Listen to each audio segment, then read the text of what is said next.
Now, before we finish out this chapter, I want to show you one other way to take a look at your movie and preview it to see how it's going. The play command's fine, but we've got all this clutter around the interface, and we can't really see what our users are going to see if we were to publish this movie. So we're going to try out a setting that's going to do exactly that. Now, first of all, I want to go out and check our files. So let me just minimize Flash here for a moment. And I'll go out to my project files on the desktop, and we'll take a look at that Flash website folder. This is where we've been saving the files that we're working on. And if I double-click here, I should just see my Flash site FLA file. Now let's go back into Flash. And what I'd like to try here is a different command that we'll find up in the control menu.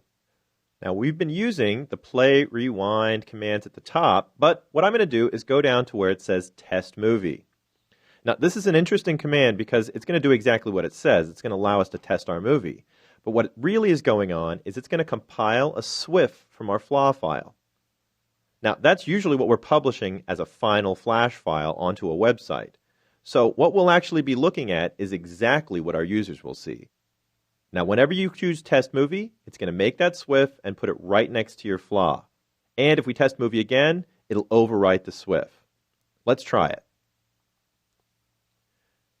Now, you saw a window pop up in between, and there we can see our animation. It's full size, so we're not looking at the small 50%.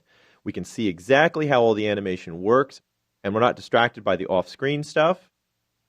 And as you also notice, it's looping. Let me close that down here. Now, that's great because we don't have all that off-screen stuff distracting us, and we'll definitely be handling the loop in a little bit later chapter.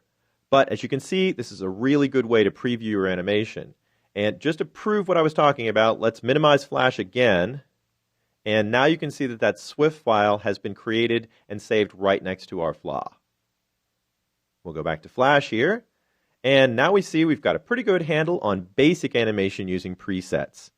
We've seen how to apply them, how to modify them, and even how to make your own presets. And in the next chapter, we're going to find out how to make motion tweens completely from scratch.